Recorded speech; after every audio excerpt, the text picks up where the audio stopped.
여러분 안녕하십니까? 최강 PT 생물 엄태석입니다. 이번 시간에는 광합성에 대해서 이제 공부를 하도록 할게요. 자, 광합성의 장소는 여러분들이 잘 알다시피 세포 소기관 중에서 이제 엽록체에서 일어나는 게 특징이죠. 자, 엽록체의 어떤 그 구조를 보게 되면 세포학에서 우리가 얘기를 했지만 이중막 구조라고 하는 구조로 되어 있어요. 그죠? 이 이중막 구조라고 하는 거는 외막과 내막으로 되어 있다는 얘기고요. 실제로 엽록체에서 외막과 내막에 특별한 어떤 기능은 없다. 기능은 무시하셔도 됩니다. 자, 그러면 이 이중막이라고 하는 걸 일단 제끼고 그라나와 스트로마로 구성되어 있는데, 이 그라나라고 하는 장소가 틸라코이드라고 하는 어떤 동전 모양의 구조가 여러 개가 모여서 만들어진 부분으로 일단 얘가 명반응 장소라고 하는 게 중요합니다. 명반응이라고 하는 건 광합성 과정에서 빛을 직접적으로 이용하는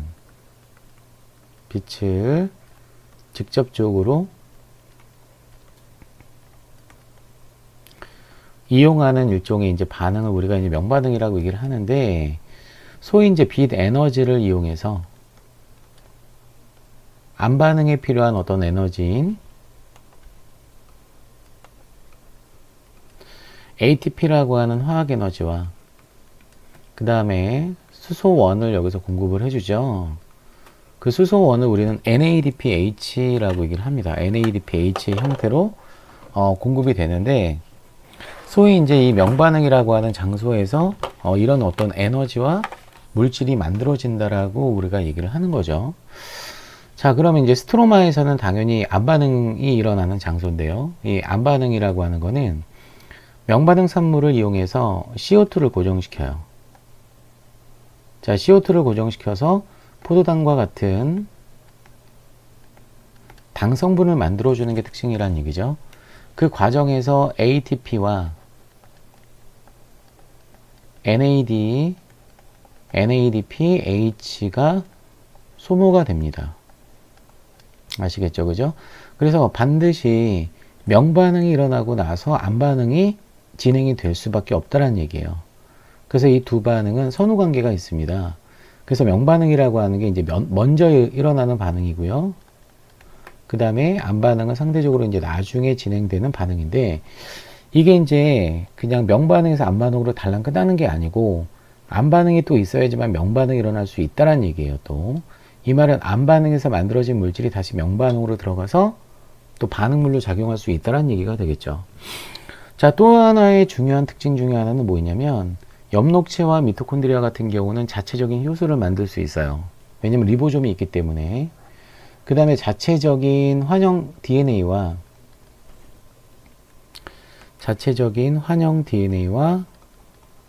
그 다음에 이제 RNA를 만들어 줄 수 있기 때문에, 리보솜도 있기 때문에 스스로 단백질을 합성할 수 있습니다. 스스로 단백질 합성 가능하다는 얘기죠. 그러니까 자기 증식과 단백질을 만들 수 있다라고 하는 게 특징이라고 얘기를 할 수 있습니다. 자, 그래서 이제 그 엽록체 구조를 보게 되면 바깥쪽에 이제 외막이라고 하는 부위와 내막이라고 하는 부위가 있는데 특별하게 크게 중요하진 않다. 지금 여기 보시면은 틸라코이드라고 하는 어떤 동전 모양의, 그죠? 명반응 장소가 보이죠? 이 틸라코이드가 여러 겹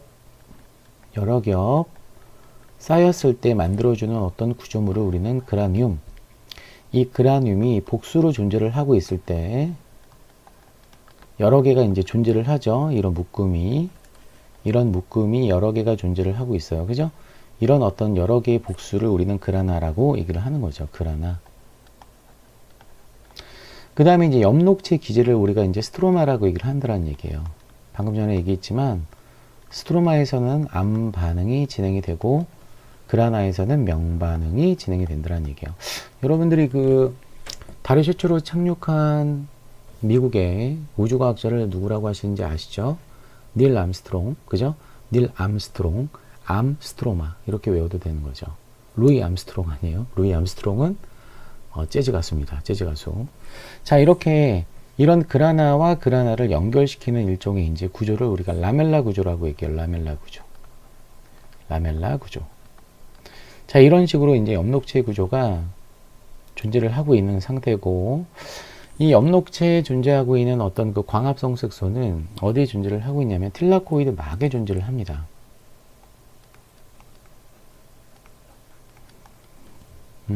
얘 자체가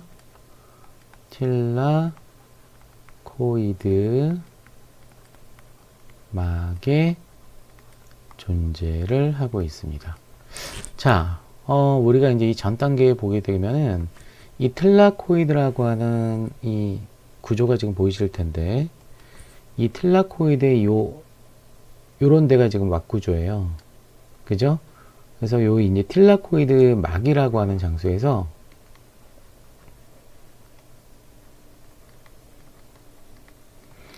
여러 이제 단백질 복합체가 존재를 하고 있는데, 관계와 전자 전달계,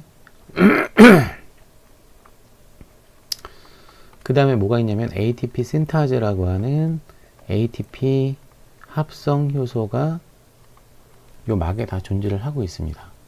그래서 이제 명반응 시스템이 여기서 이제 돌아간다라고 얘기할 수 있고요. 여기 이제 틸라코이드 내강이라고 얘기할 수 있어요. 내강. 아시겠죠? 틸라코이드 막. 바깥쪽은 스트로마라고 얘기할 수 있는 거죠. 그죠? 자, 그래서 틸라코이드 막에 존재하고 있는 게 바로 이제 대표적으로 이제 광합성 색소가 존재를 하고 있는데, 자, 광합성의 주된 색소를 우리는 엽록소 A라고 얘기를 합니다. 그래서 엽록소 A가 있어야지만, 그죠? 식물이 광합성을 할 수 있다는 얘기예요. 그래서 여기가 이제 메인 색소, 주색소, 그죠? 여기서 이제 광전자가, 얘가 이동을 할 수 있어요. 물론 이때는 당연히 빛 자극을 받아야 되겠죠. 그죠? 그래서 이제 광계라고 하는 포토 시스템의 반응 중심의 색소를 우리가 엽록소 A라고 얘기를 하고요. 빛 에너지에 의해서 우리가 이제 엽록소의 어떤 구조를 보게 되면 중심에 마그네슘 원자라고 하는 걸 가지고 있어요. 그래서 마그네슘 원자라고 하는 금속 원자를 갖고 있는 이런 구조를 우리가 포르피린 구조라고 얘기해요.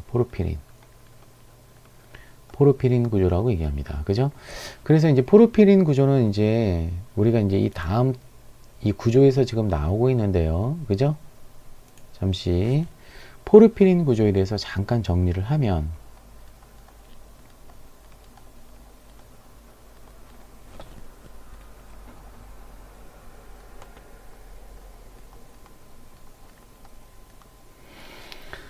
소위 이제 그 포르피린 구조는 고리 모양의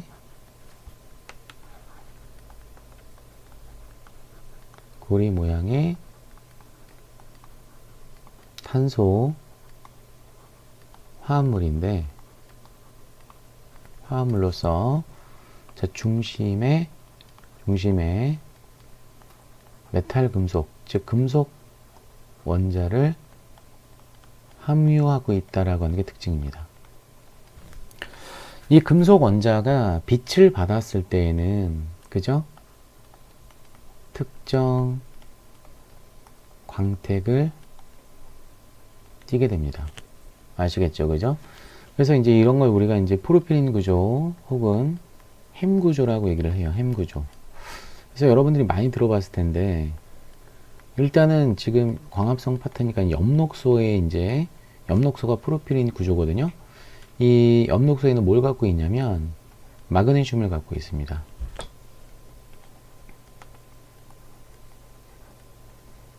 마그네슘 이가 이온을 갖고 있는데, 이 마그네슘 이가 이온이 빛을 받았을 때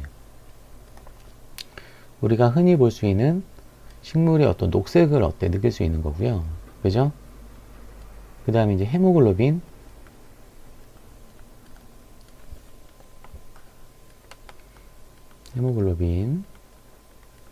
마이오글로빈, 미오글로빈, 그 다음에 이제 사이토크롬.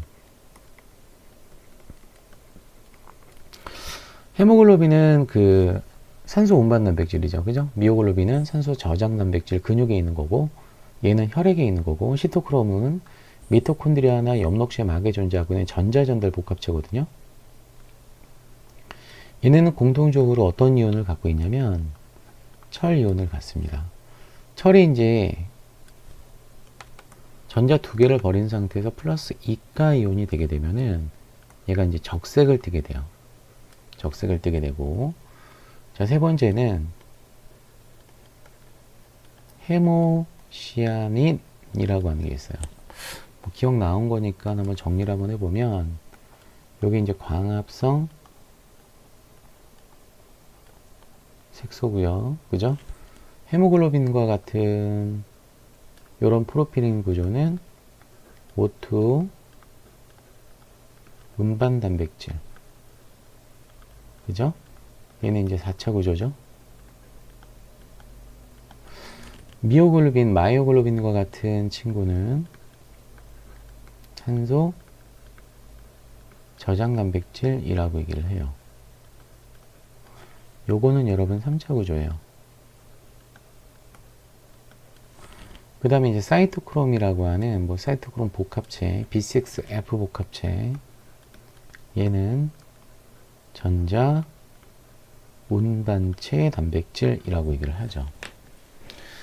헤모시아닌과 같은 애는 뭐냐면은 절제 동물의 곤충과 같은 절제 동물의 혈, 림프액을 형성합니다. 자, 그러면 이 헤모시아닌이 갖고 있는 특정 이온은 쿠퍼 이온이, 구리 이가 이온이고요. 얘가 이제 산소하고 반응을 하게 되면 청색을 띠게 되죠. 청색. 요런 게 이제 대표적으로 생체 내에서 흔히 볼 수 있는 프로필린 구조라고 얘기를 할 수 있다는 얘기예요. 아시겠죠? 자, 그러면 이런 어떤 포르피린 구조에서 마그네슘 원자가 존재를 하고 있고, 이 마그네슘 원자가 빛을 받았을 때 이온화 과정이 일어나겠죠. 그러면 얘가 이제 Mg2 플러스가 되고 두 개의 전자가 전자 전달계로 이동을 한다는 얘기예요. 이게 바로 이제 광전자란 얘기예요. 광전자. 이때 이제 이 과정에서 빛이 직접적으로 가해져야 된다는 얘기죠. 그죠? 자, 그러면 이런 어떤 실제로 광전자를 내보낼 수 있는 색소가 주색소고, 보조색소라고 하는 건 뭐냐면은 실제로 주색소가 빛을 직접적으로 받는 경우보다는, 그죠? 받는 경우보다는 주색소는 직광을 받았을 때 아무래도 이제 광손상이라고 하는 게 일어날 수 있거든요. 자, 그렇기 때문에 빛은 주로 이제 보조색소를 통해서 에너지를 받는다는 얘기예요. 그죠? 자, 그러면 얘가 이제 총알바지 역할을 해가지고 에너지를 받으면 그 에너지만 주색소로 전달을 해준다는 얘기예요. 에너지 전이가 일어난다는 얘기죠. 그죠? 자, 그래서 소위 이제 이런 어떤 보조색소를 우리는 각종, 그러니까 다양한 어떤 종류가 있거든요. 엽록소라고 하는 A는 한 종류밖에 없는데, 다양한 종류의 색소를 갖고 있다는 얘기는, 색소의 종류가 다양하다는 얘기는 다양한 파장, 다양한 빛의 파장을 흡수할 수 있다는 얘기예요. 그죠? 막말로 엽록소라고 하는 애가 이제 녹색으로 보인다는 얘기는, 엽록소가 제일 흡수하지 못하는 파장이 녹색이라는 얘기잖아요. 그 녹색을 대신 흡수를 잘해주는 어떤 그 보조색소가 있다는 얘기예요. 예를 들어서 이제 카로티노이드계 색소와 같은 요런 색소들 같은 경우는 뭐 노란색이나 혹은 녹색 계열을, 그죠? 노란색이나 녹색 계열의 녹색의 빛을 잘 흡수할 수 있는 장점이 있는 거죠. 그래서 엽록소가 흡수하지 못하는 파장을 대신 흡수해서 광합성의 효율을 높이는 이런 애를 우리가 이제 안테나 피그먼트라고 얘기를 하는 겁니다. 안테나 색소. 이 안테나 색소를요, 다른 표현으로 뭐라고도 얘기를 하기도 하냐면 라이트 하비스팅 컴플렉스라고 얘기해서 집광 복합체라고 하는 표현을 쓰기도 해요. 라이팅 하비스트 컴플렉스 LHC라고 얘기를 하는 거죠. 그러니까 이런 것들이 최대한도로 비대너지를 이용할 수 있도록 진화가 된 식물의 이제 광합 성효율을 높이는 방법 중에 하나가 이런 보조 색소가 존재를 하고 있다라고 하는 게 특징이라는 얘기죠. 자, 엽록소 A와 B의 구조에서 당연히 엽록소라고 하는 게 이제 메인 주색소이기 때문에, 그죠? 이 엽록소 A라고 하는 애가 광합성 주색소이기 때문에 물론 뭐 클로로필 A라고 하는 애랑 B라고 하는 애랑 큰 차이는 없습니다. 그죠? 요거를 이제 피트나 이런 어떤 국가고시 같은 데서 이제 구조 같은 것도 많이 물어보는데, 얘가 이제 고리 모양의 탄화소 보이시죠? 탄화소가 발달되어 있고 중심에 마그네슘이라고 하는 금속 원자를 보유하고 있습니다. 그죠? 그래서 이런 걸 우리는 무슨 구조라고 얘기했어요? 포르피린 구조라고 얘기했어요. 그죠? 그래서 잘 보시면은 마그네슘이 이제 중심에 보이고 있다라고 하는 걸 알 수 있는 거고. 그죠? 그럼 이 고리 구조라고 하는 고리 모양의 탄화수의 특징은 아무래도 이제 소수성이에요, 얘가. 그죠? 얘가 이제 소수성이 강하다. 자, 그런데 이제 눈여겨봐야 될 게 바로 뭐가 있냐면, 요 부근에, 그죠? 요 부근에 긴 탄화수 고리가 지금 존재를 하고 있어요, 여기. 그쵸? 여기 물론 이렇게 가지도 있고, 그죠? 여기도 이런 어떤 그 탄화수, 지방족 탄화수와 같은 긴 사슬이 지금 존재를 하고 있는데, 이게 소수성이 강하기 때문에 얘가 하는 역할은 틸라코이드 막에 부착되어 있는 특징을 가져요. 그래서 얘가 이제 틸라코이드 막에 이런 식으로 부착이 되어 있고, 그 위에 이 포르피린 구조라고 하는 애가 이런 식으로 존재를 하고 있는 거죠. 보이시나요? 그죠? 이런 식으로 이제 이렇게 박혀 있는 어떤 구조다.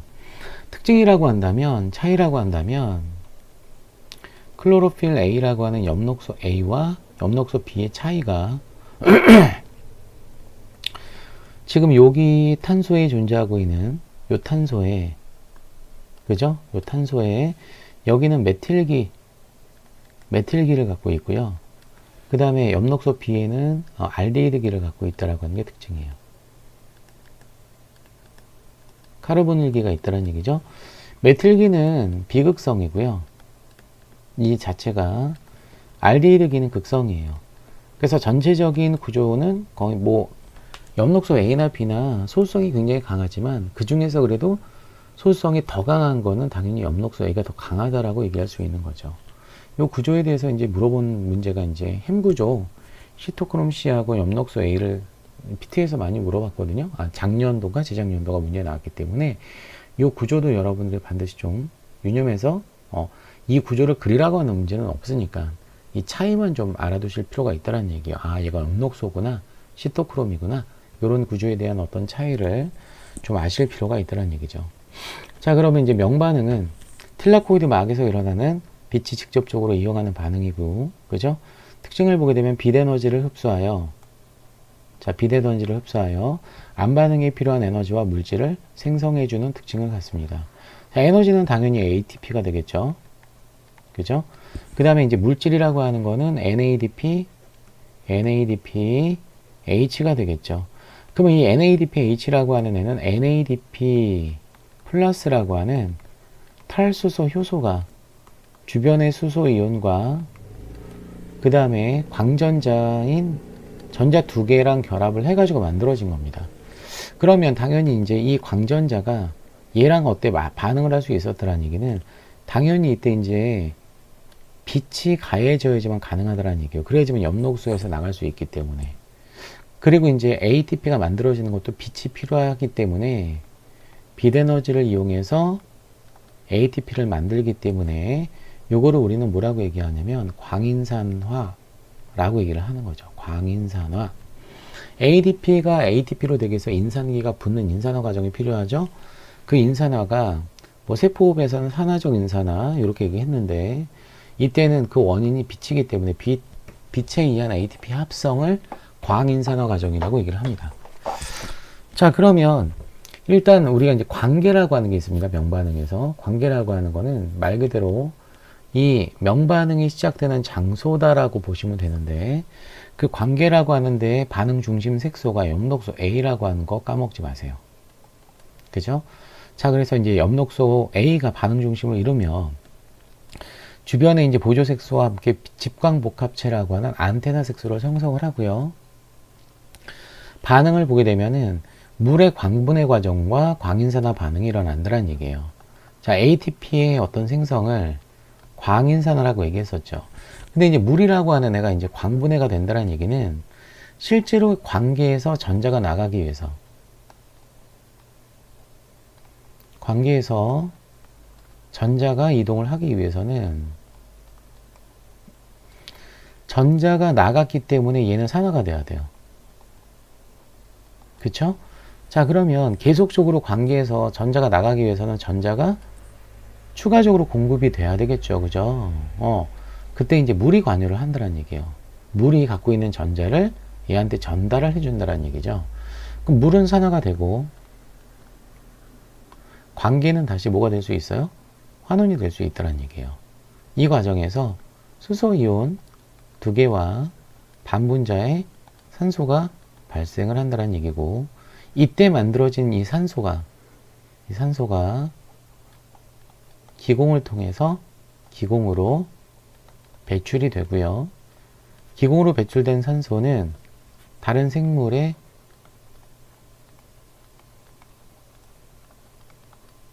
호흡에 사용이 되는 거죠. 아시겠습니까? 그죠? 이 과정에서 이제 물이 산화가 됐을 때, 그래서 물이 산화가 됐을 때 전자가 관계로 어때 들어가는 환원 반응이 일어난다는 얘기예요. 그죠? 자, 그러면 이 물을 우리는 뭐라고 얘기할 수 있어? 전자 공유체라고 얘기할 수 있어요. 그죠? 그러면 전자가 이렇게 이동을 하다가 최종적으로 누가 받아요, 여러분? NADP 플러스가 받아서 NADPH가 되겠죠. 그럼 여기서 NADP 플러스라고 하는 친구는 전자 수용체라고 얘기를 할 수 있습니다. 아시겠죠? 그죠? 그래서 물은 여기서 이제 전자 공여체 역할을 하는 거예요.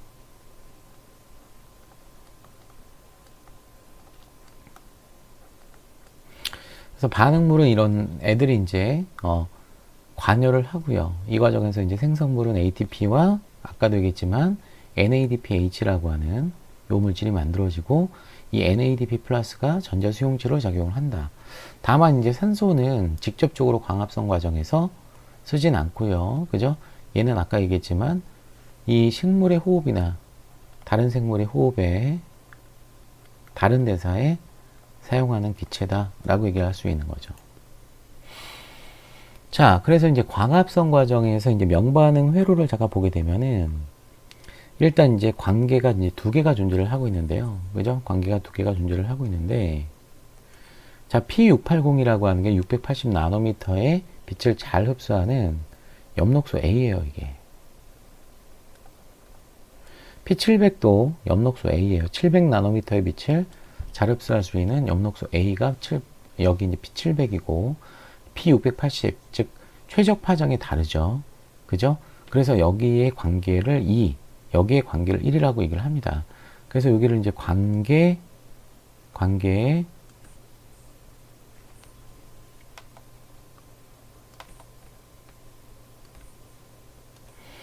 여기를 이제 관계 2라고 얘기를 하고요. 그죠? 여기를 관계 1이라고 얘기한다는 얘기예요.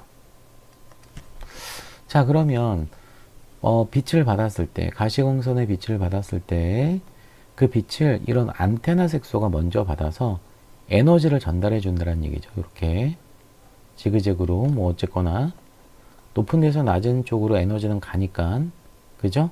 이런 식으로 가다가 여기를 때리게 되면 여기에 있는 마그네슘의 원자가 전자 두 개를 버리면서 전자 두 개가 들뜬다라는 얘기예요. 그럼 요거는 당연히 전자가 들뜨는 과정이기 때문에 자발적이지가 않고 비자발적인 어떤 과정이라고 얘기를 할 수 있다는 얘기예요. 그죠?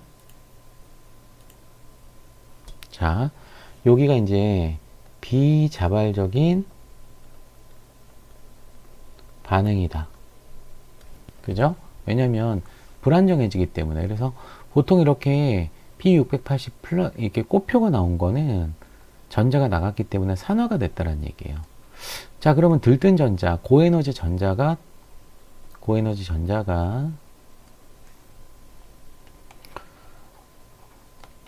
관계가 산화가 됨으로 인해서 어디로 들어가냐면 1차 전자수용체로 들어가요. 이 관계 2에서의 1차 전자수용체를 우리는 뭐라고 얘기해? 페오피틴이라고 얘기를 합니다. 이거 외우셔야 됩니다. 그죠? MD 문제 같은 데서는 아예 직접적으로 물어봐요. 페오피틴. 약자로 이렇게 표현하기도 해요. 페오. 아시겠죠? 그죠? 이게 이제 집광복합체 안에 있는 1차 전자수용체예요.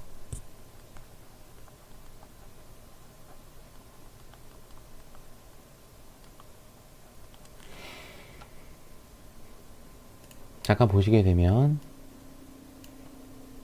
관계 구조가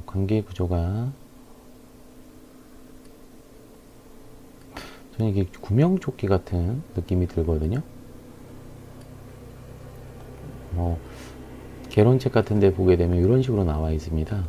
관계 모양이요. 대충 그려보면은 여기에 지금 반응 중심 색소, 엽록소 A가 있어요.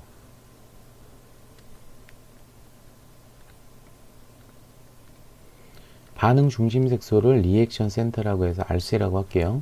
그죠? 자, 그리고 이제 주변에는 안테나 색소가 있겠죠. 보조 색소, 안테나,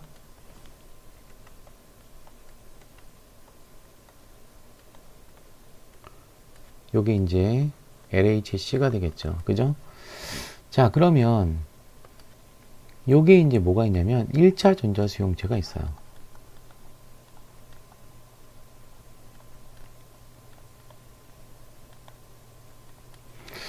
그럼 요거를 이제 우리가 뭐라고 얘기해? 관계라고 얘기를 하는 거거든요. 관계, 포토시스템.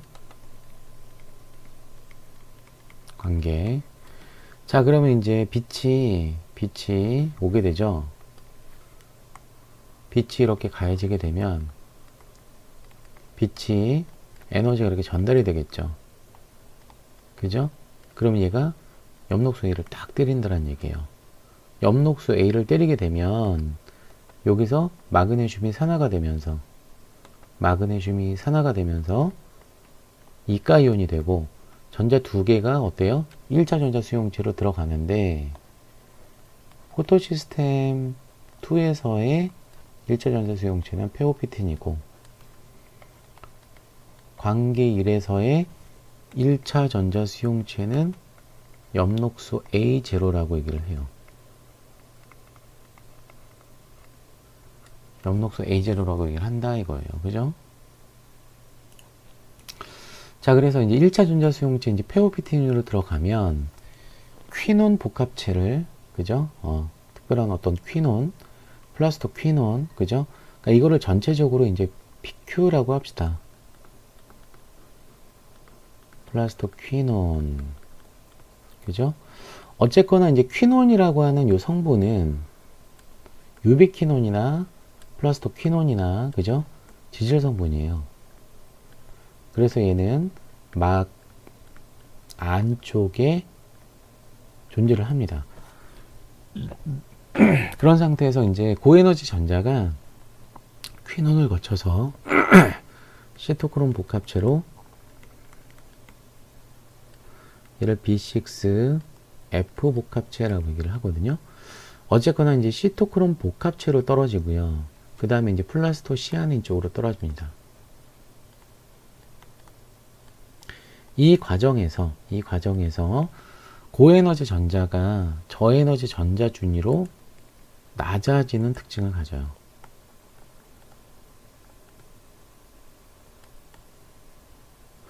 그러면 전자의 에너지가 그만큼 감소를 했다는 얘기는 다른 형태로 전환이 됐다는 얘기죠. 이때 화학상투적 인산화 과정을 통해서 ATP가 생성이 되는 거죠. 그럼 ATP가 생성되는 게 이제 인산화잖아요. 그죠? 그 인산화는 고에너지 전자가 갖고 있는 에너지를 이용한 거고, 이 고에너지 전자는 결과적으로 빛을 통해서 만들어졌기 때문에 요거를 우리가 이제 광인산화 과정이라고 얘기하는 거죠.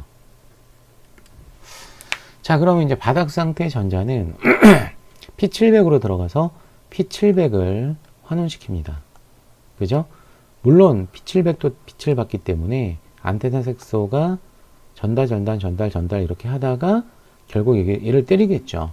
그 마찬가지로 여기서도 비자발적인 반응이 일어나고, 자, 얘가 이제 고에너지 전자가 이탈되면서, 그죠?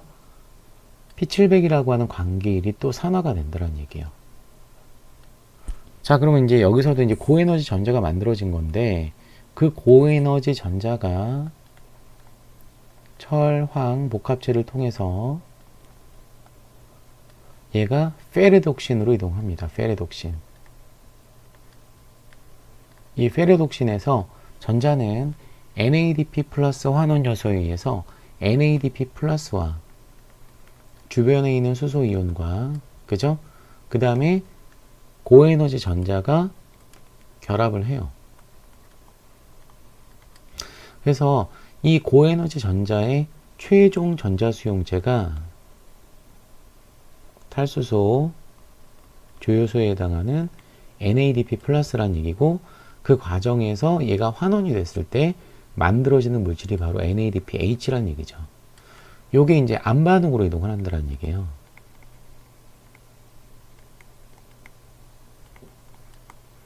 암반응에 필요한 첫 번째 물질이 있고, 그 다음에 여기서 만들어진 요 ATP도 암반응으로 이동을 한다는 얘기예요. 자, 그러면 여기 이제 포토시스템 2에서는 계속 전자가 나가기 위해서 뭐가 필요하다라고 했나요? 그렇죠. 물이 전자를 주고 빠져야 되겠죠. 그죠? 그때 이제 수소이온 2개와 전자 2개가 형성이 되고 반분자의 산소가 만들어지는데, 이 전자가 이쪽으로 어때요? 관계 이쪽으로 제공이 된다는 얘기예요. 그래서 아까도 얘기했지만 이때 이제 물이 분해가 될 때 관여하는 어떤 복합체가 있는데요. 그 복합체를 우리는 OH 컴플렉스라고 얘기를 합니다. 산소 옥시전 이볼빙 컴플렉스라고 해서 산소 발생 복합체라고 얘기를 하고요. 이 산소 발생 복합체, 여기에는 뭐가 있냐면 특징적으로 망간이 존재를 하고 있기 때문에 망간 복합체라고 하는 표현을 쓰기도 합니다. 아시겠죠? 그죠? 망간 복합체. 자, 이렇게 지금 이 과정을 보게 되면은 물에서 나간 전자가 관계 2로 들어가고, 관계 2에서 나간 전자는 여기가 이제 전달계죠. 전자 전달계를 따라서 ATP로 전환되고, 에너지는 관계 1로 들어가죠. 관계 1로 들어간 전자는 결과적으로 NADPH를 만들어서 암반응으로 이동하기 때문에 지금 이 과정은 비순환적 전자 이동이라고 얘기할 수 있어요. 근데 이 경우에 따라서 이제 간광 조건의 빛을 받게 되면 P700 같은 경우는 관계일 같은 경우는 전자가 이탈을 했다가, 그죠? 철황 복합체와 페레독신을까지는 가요.